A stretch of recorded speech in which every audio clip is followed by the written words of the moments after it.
life change doesn't just happen on its own. Of course, there are things that do change on their own, but many things in life are not just going to happen automatically unless we do something about them. So in this episode, we're going to talk about questions we can ask ourselves around the idea of intentionality. Let's get started. A few years ago, when GPSs had just come out, my wife and I were traveling in Oregon, and we had a specific place we were supposed to go, so we punched in the address into the GPS, and we just listened to the GPS and followed the instructions blindly. We drove and got off the main road and started going into a national forest, and the road became very bumpy, and by this time it was about 11:30 at night, and the GPS said, arriving at destination. We were in the middle of a forest. We hadn't seen another human being for a very long time, and clearly this was not the right destination. Sometimes life is like that too.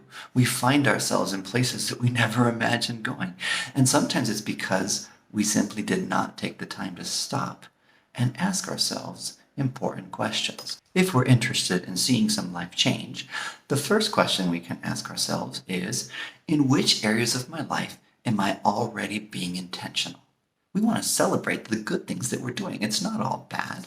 And so to get that process started, the first thing we want to do is maybe make a list of different categories or different areas of our life.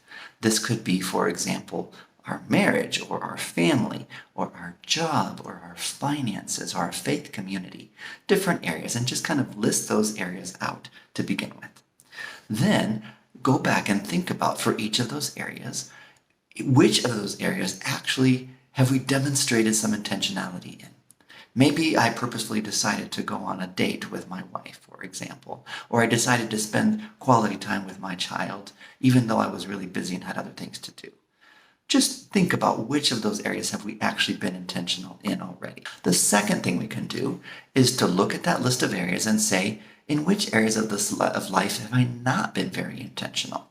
Identify those areas first, and then say, what would it be like, or what could have been different if I actually had been more intentional in that specific area? The third step is to ask ourselves, what are the barriers? What has been keeping me from being intentional in those areas? Why haven't I been able to do that? Was it just a lack of willpower? Was I just not organized enough? Or were there some other real obstacles, real issues that kept me from being intentional in those areas that perhaps I should be intentional in? Now, it can be overwhelming to try to do this all at once, right? So I suggest that you just pick one area of your life and analyze that specific area. What are the specific things that have kept you from being intentional in that specific area? Once you've identified what the obstacles were that kept you from doing it, then you can actually address those obstacles one by one and say, let's make a plan for how we're going to overcome those obstacles so that I can actually be more intentional in that specific area. Now, I'd like to offer you a free tool to help you in this process. So if you're interested in that tool, it's called the Basic Progress Check. Just go to vidabunda.com and contact us. That's vidabunda.com, and click on the Contact Us button and request the Basic Progress Check. And in any case, I'd love to invite you to add your comments. If you're watching this on YouTube, add your comments about the areas of life where you have been intentional or the ones in which you haven't been intentional, and what is it that's been keeping you from being more intentional in those areas. We'd love to hear from you. I look forward to seeing you in the next episode, and until then, remember, be intentional so that you can give and live more abundantly.